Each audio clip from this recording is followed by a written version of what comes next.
The way a private prison works, okay? You pay somebody to build a fancy cage.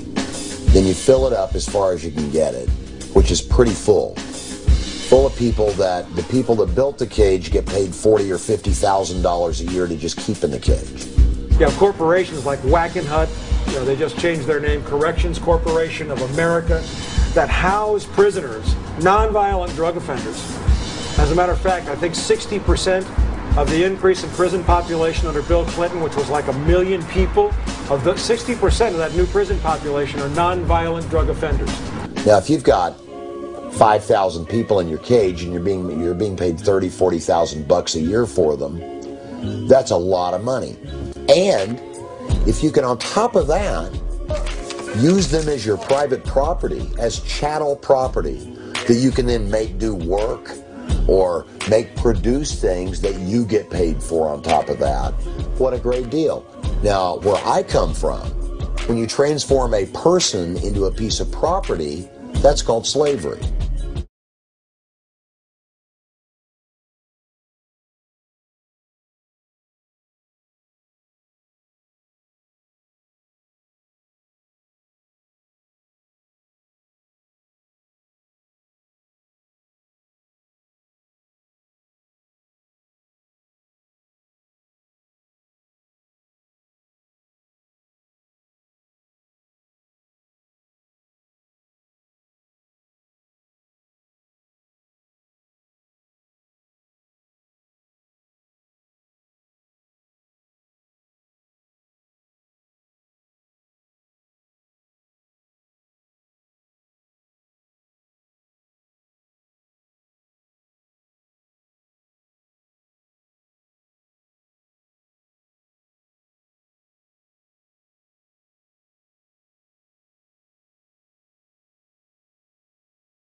So Corrections Corporation of America, which is one of the largest for-profit prison companies in the United States, has actually done an investor meeting. And what they wanted to do is convince investors that they are making the right choice in investing money into their company.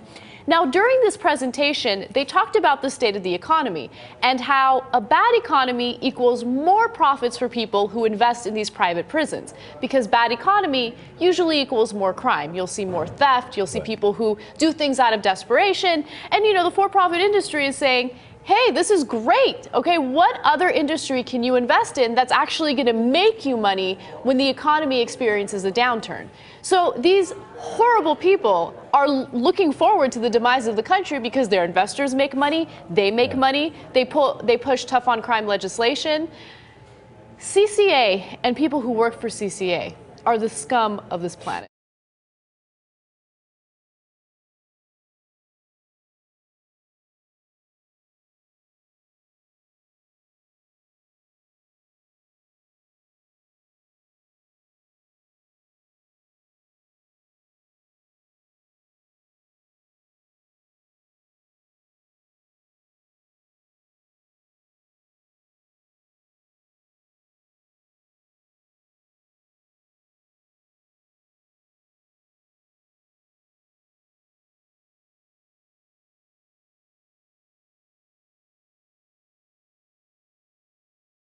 If prison in America is rehabilitative, and that's what we want prison to be in the United States, and that's sort of the starting point. I mean, you want people to get better, you want people to learn how to be part of society, you want to let them out and flourish in society. Their prisons then are doing an inadequate or a conflict of interest job. Because if I own a private prison and I'm going to make money, if I'm like these people, I'm going to make money by having them back, I'm not going to push the rehabilitation so hard. Of course. I'm not going to push that education so hard.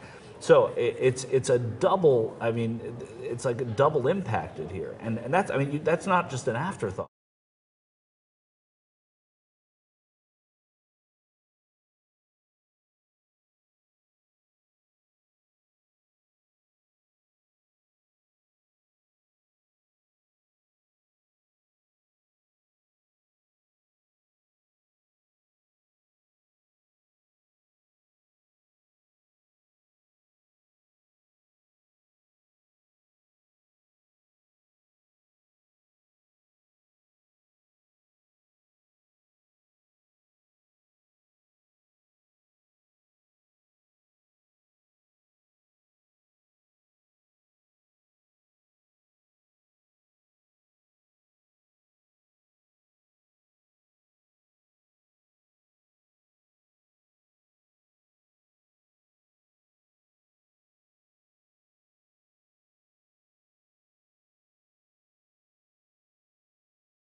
I've been in place of Corpus Christi for 2 years.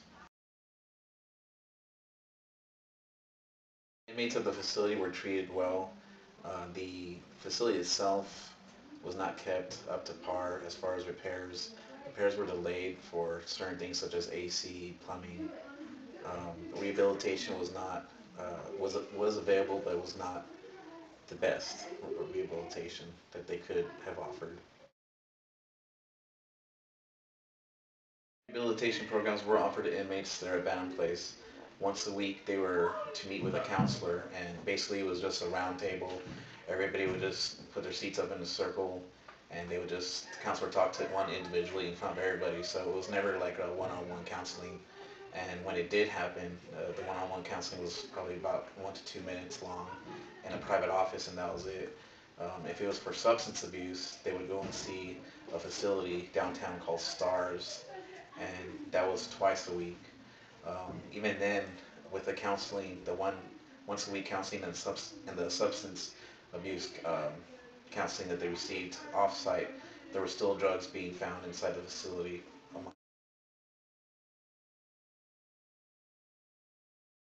Abandoned Place of Corpus Christi was for profit.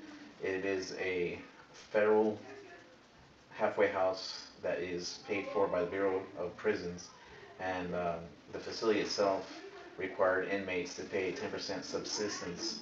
And basically what that means is that they would be released in the morning to go to work, and at the end of the week when they got paid, they were required to give the company, Abandoned Place, 10% of their paycheck. Abandoned Place of Corpus Christi could house up to 30 males and 8 females, and we were required to constantly fill the empty beds. We were not to let them go under 25 inmates. We had to keep the number over 25 and actually try to get to the maximum number.